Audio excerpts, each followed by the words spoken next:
Olá, adoradores do povo! Sejam bem-vindos a mais um vídeo aqui no Caneta Tinteiro. Meu nome é Camille Pezino e hoje nós vamos falar de uma ficção científica que não é considerada ficção científica pela autora, mas sim uma ficção especulativa. A distopia de hoje foi cedida em parceria com a editora Rocco e é nada mais nada menos do que O Conto da Aia, da Margaret Atwood. Então, vamos fazer um breve resumo, uma breve análise, falar um pouquinho dessa edição. Então, vem conferir. Fazendo o resumo de O Conto da Aia. Aqui, a gente tem como personagem principal uma Aia que está narrando os fatos de sua vida passada e da sua vida presente. No passado, ela era como qualquer outra mulher do século XXI. Estudava, trabalhava, tinha uma filha e um marido.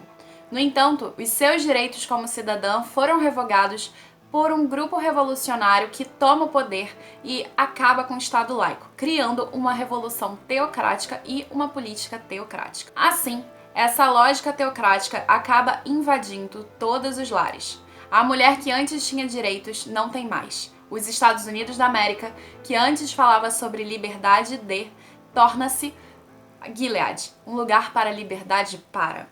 E então, no decorrer desses fatos, conhecemos a Aia Offred, que é a Aia que pertence ao comandante Fred.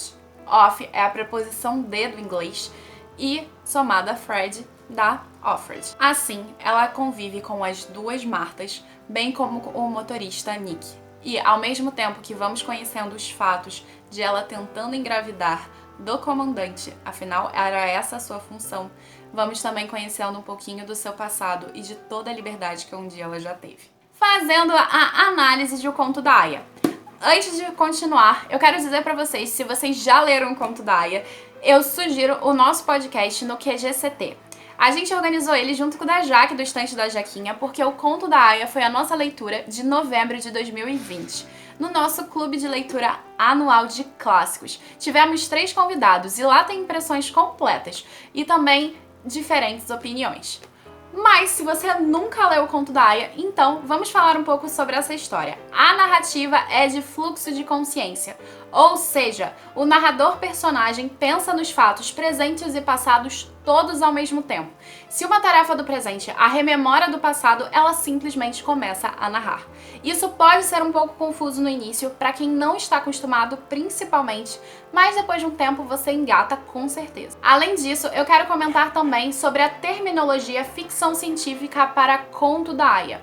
A própria Margaret Atwood discorda dessa denominação, dizendo que aqui a gente tem uma distopia e uma ficção especulativa. Inclusive, eu devo dizer pra vocês que eu concordo com a Margaret Atwood. Se a gente considera que a primeira ficção científica é a da Mary Shelley, justamente por causa da quantidade de informações tecnológicas e a tentativa de explicar através da ciência, eu acho que The Handmaid's Tale realmente não entra muito nessa categoria, não. Mas ganhou o prêmio de ficção científica. Continuando, aqui a Margaret Atwood, ela faz uma sociedade teocrática muito bem modelada, justamente porque se baseia na Revolução Islâmica. E aí a gente tem vários dados históricos que são meio que inseridos aqui, como coisas da Segunda Guerra Mundial, como a Revolução Islâmica, entre outros fatores. E isso faz com que essa obra seja extremamente assustadora, porque ela é extremamente palpável mesmo. Além disso, a Margaret Atwood preferiu focar nas mulheres, fazendo uma divisão de sociedade feminina muito bem marcada. Ela tem as aias, as econo-esposas, as esposas do alto escalão,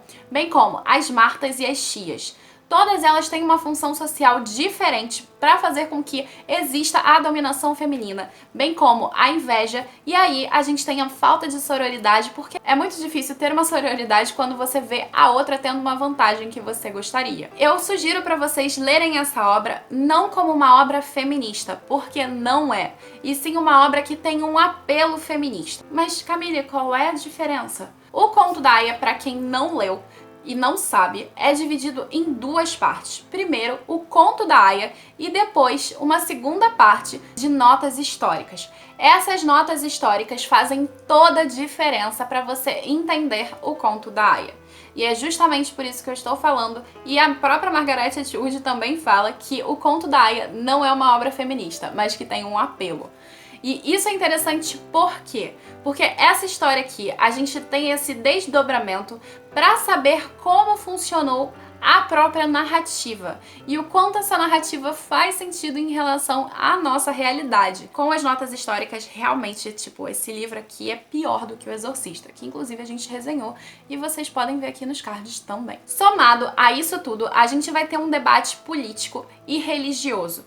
Será que a gente deve misturar política e religião? E o conto da Aya mostra pra gente que não! Pelo amor de Deus, não faz isso! Ok, eu acabei de invocar Deus, mas enfim. A questão é a seguinte, você tem esse debate político-religioso, bem como uma relação social que mostra que as suas opiniões a respeito de divindades e coisas afins não devem interferir na liberdade alheia. E aqui a gente tem um debate muito interessante mesmo sobre liberdade de e liberdade para, que é uma das falas, inclusive, da tia. E isso é bem interessante porque a gente vai ver aqui um desenvolvimento de personagens que não necessariamente concordam com a conduta total do sistema, mas que são cabeças-chaves desse sistema. E a gente também vai vendo outras coisas, como revolucionários tentando impedir isso, e essa Aya aqui tentando simplesmente sobreviver, e indo a pontos e picos aleatórios. E é legal ver como é que vai se desenvolvendo essa história. Falando sobre a edição em português de O Conto da Aya. Não tem outra edição, justamente porque a Margaret Atwood está viva, então os direitos são da editora Rocco. Mas o material é de muito boa qualidade. Eu tenho esse livro há bastante tempo. Os livros cedidos em parceria foram para sorteio e também para Jaque. Então, assim, é uma edição muito bonitinha. Como vocês podem ver, a capa ela é completamente metafórica e simbólica. Você vê o fogo, a cobra, etc e tal. E ela é bem modulada, muito bem marcada em relação à história e todo o sentido religioso dado pela Margaret Atwood. Tanto é que, por exemplo, Gilead, na verdade, é a terra prometida em que você vai conhecer esse universo teocrático e também a terra da cura. Então tem todo um sentido atrás dos nomes, é bem bacana. Eu tenho essa edição há muito tempo e, como vocês podem ver, ela está inteiríssima porque ela é de muito boa qualidade, inclusive a cor do papel. Então a Rocco está de parabéns em relação a essa edição aqui. E foi isso, gente. Eu espero que vocês tenham gostado do vídeo de hoje. Se vocês puderem comprar pelo nosso link da Amazon, eu vou super agradecer porque você não vai pagar nada mais por isso e ainda vai ajudar a gente a crescer. Não deixem de se inscrever no canal, ativarem o sininho e curtir esse vídeo, bem como de comentar suas impressões. Se vocês concordam com essa ideia de que política e religião não se misturam, por favor, responda aqui nos comentários que eu vou adorar saber mais um pouco da opinião de vocês. E é isso. Muito obrigada pela presença de vocês, abraços dos nossos mascotes e até a próxima. Tchau, tchau!